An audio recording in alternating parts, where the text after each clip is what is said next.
2026 ലോകകപ്പിൽ നിലവിലെ ചാമ്പ്യന്മാരായ അർജന്റീന സെമിഫൈനലിൽ പ്രവേശിച്ചു. ആവേശകരമായ ക്വാർട്ടർ ഫൈനലിൽ സ്വിറ്റ്സർലാൻഡിനെ 1-3 ഗോളുകൾക്ക് തകർത്തുവിട്ടാണ് അർജന്റീനയുടെ രാജകീയ കുതിപ്പ്. ആദ്യ പകുതിയിലെ ആധിപത്യം. കാൻസാസ് സിറ്റിയിൽ നടന്ന മത്സരത്തിന്റെ 10-ാം മിനിറ്റിൽ തന്നെ അർജന്റീന ലക്ഷ്യം കണ്ടു. ക്യാപ്റ്റൻ ലയണൽ മെസ്സിയുടെ കോർണർ കിക്കിൽ നിന്ന് അലക്സിസ് മാക്കലിസ്റ്റർ തൊടുത്ത തകർപ്പൻ ഹെഡർ അർജന്റീനയ്ക്ക് ലീഡ് സമ്മാനിച്ചു. ആദ്യ പകുതി ഉടനീളം അർജന്റീനയുടെ നിയന്ത്രണത്തിലായിരുന്നു. തിരിച്ചടിച്ച് സ്വിറ്റ്സർലൻഡ്. രണ്ടാം പകുതിയിൽ ശക്തമായ തിരിച്ചുവരവ് നടത്തിയ സ്വിറ്റ്സർലൻഡ് എൻഡോയയുടെ ഗോളിലൂടെ സമനില പിടിച്ചു. എന്നാൽ സ്വിസ് പടയ്ക്ക് ആ സന്തോഷം അധികനേരം നീണ്ടുനിന്നില്ല.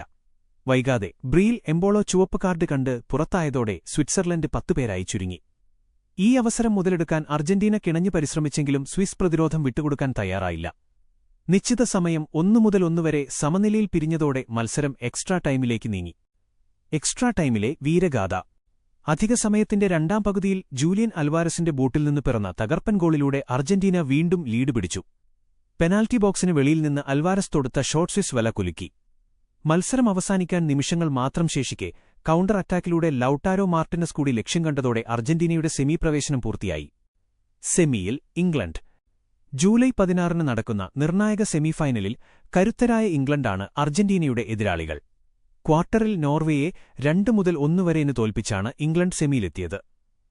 കിരീടം നിലനിർത്താനുള്ള ലക്ഷ്യവുമായി മെസ്സിയും സംഘവും സെമി പോരാട്ടത്തിനായി കാത്തിരിക്കുന്നു.